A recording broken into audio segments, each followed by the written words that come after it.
Video में हम लोग चुंबकीय स्थैथिल वक्र के बारे में स्टडी करेंगे। देखिए बहुत सारे विद्यार्थी होते हैं जो चुंबकीय स्थैथिल क्या होता है इसके बारे में जानते हैं, ठीक है, डेफिनेशन जो भी है सब चीज जानते हैं, लेकिन इसका जो वक्र होता है ना थोड़ा सा टफ होता है। तो आज हम लोग इस वीडियो में जो फिगर टफ होता है उससे हम लोग बारीक रूप से समझेंगे और उससे कैसे बनता है इससे हम लोग क्या करेंगे, क्लियर करेंगे।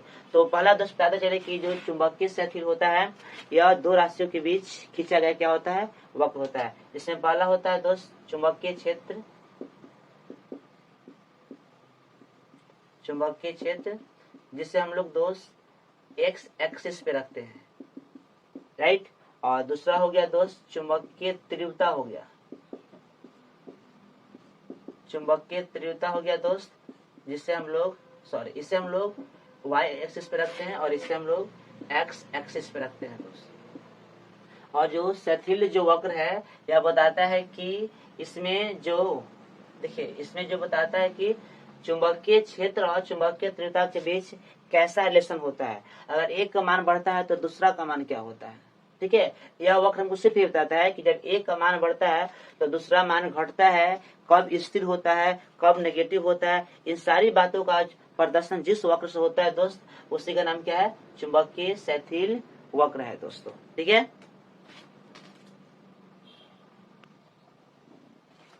और इसमें दोस्त हम लोग एक और बात जानेंगे दोस्त कि जो हमारा देखिए चुंबकीय क्षेत्र का सिंबल होता है यहाँ बी वेक्टर और चुंबकीय तीव्रता का सिंबल होता है एच वेक्टर।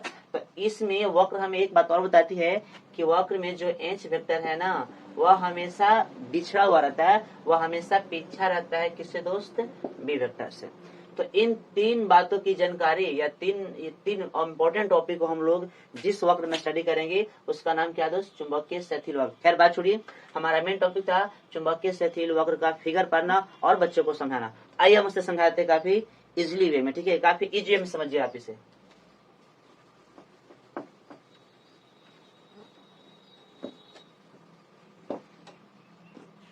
चलिए दोस्त आइए, सबसे पहले हम लोग दो अक्ष लेते हैं यहाँ से, ठीक है, और एक अक्ष पर हम लोग दर्शा दिए एच वेक्टर और यहाँ हमारा है दोस्त वी वेक्टर।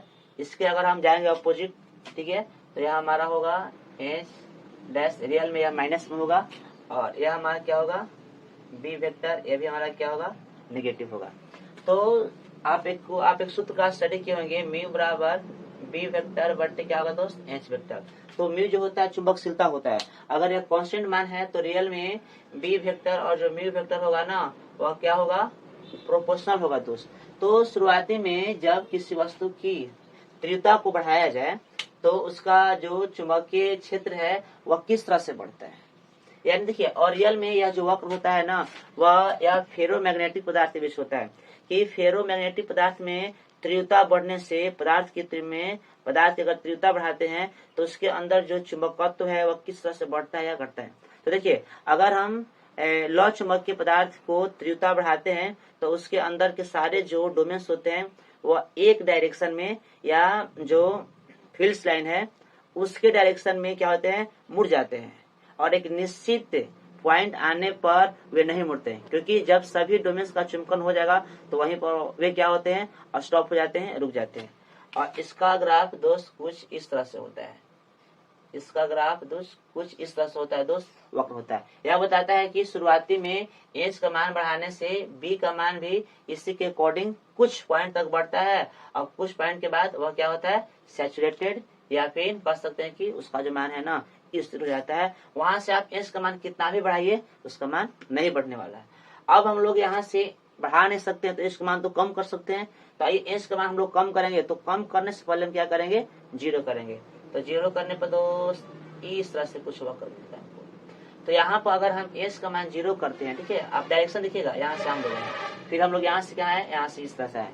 अगर हम लोग एच का मान यहाँ पर कितना कर लिए, जीरो कर लिए, तब हमारा बी वेक्टर का मान जीरो नहीं होता है दोस्त, ठीक है। बी वेक्टर का मान कुछ न कुछ होता है। मतलब एक बार अगर लौह चुंबकीय पदार्थ के डोमेनों को चुंबकित कर दिया जाए, उसको एक फील्ड लाइन में मोड़ दिया जाए तो उन्हें लाने में या फिर अपने पूर्व अवस्था में लाने में कुछ समय लगता है और सारे के सारे नहीं आ पाते, कुछ रह जाते हैं। तो उसका फिगर यहाँ से। अब हम लोग दोस्त एच का मान जो है जीरो कर लिए, अब एच का मान थोड़ा सा हम लोग नेगेटिव करेंगे इस रूप में, देखिएगा इस रूप में दोस्त। यहाँ हम लोग जो एंश का मान है ना नेगेटिव कर लिए, यानी इस ओर कर लिए। तो जब एंश का मान नेगेटिव कर लिए तो इस स्थिति में बी वेक्टर का मान कितना हो गया दोस्त? 0 हो गया। अब हम लोग यहाँ से एंश का मान नेगेटिव में कुछ और आगे लेके जाएंगे। देखिएगा यहाँ से दोस्त इसका ग्राफ कुछ इस तरह से होगा। यहाँ से देख लीजिए इस तरह से।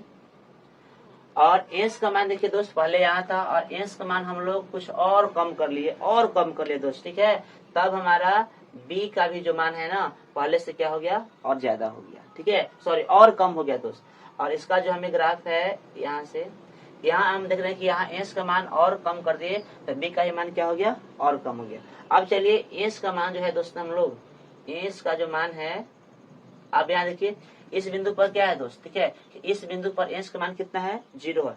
फिर वही है, अगर एंश का मान फिर हम यहाँ पे 0 किए तो एंश का मान हमको फिर कुछ न कुछ यहाँ मिलता है। आप यहाँ से देख लीजिए, यहाँ से हमारा जब एंश का मान यहाँ पे 0 कर लिए तब हमारा बी का जो मान है ना ओ से यहाँ तक मिला हमको। अगर यहाँ नाम दे दिया जाए ओ एन तो ओ एन के रूप में मिलता है।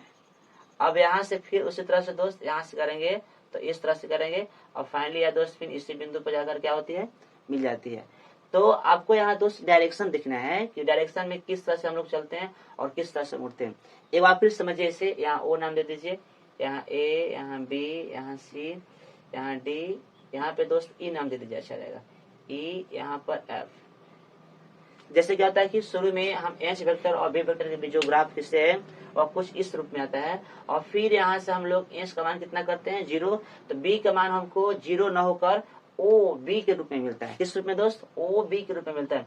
अब हम लोग एच का मान और कम करते हैं तब हमारा बी का जो मान है कितना होता है दोस्त 0 होता है। अब हम लोग यहाँ से एच का मान और कम कर दिए, इससे भी और कम कर दिए, ठीक है, तब हमारा बी वेक्टर का मान माइनस में मिला लेकिन ओ ई के रूप में मिला। अब फिर हम यहाँ से एच का मान कितना कर रहे हैं दोस्त, ठीक है, फिर हम यहाँ से आप देखिए कि यहाँ से एच का मान हम कुछ बढ़ा दिए यहाँ से, ठीक है, तो इस स्थिति में फिर हमारा बी का मान कितना गया दोस्त 0 हो गया। और फिर यहाँ से अगर एंश का मान हम आगे लेकर जाते हैं तो वह ए बिंदु पर पुनः चल जाता है और वहां से कोई भी वृद्धि नहीं होती है। तो यही था हमारा दोस्त, यही हमारा जो फिगर था उससे बोलते हैं चुंबकीय शिथिल वक्र बोलते हैं दोस्त।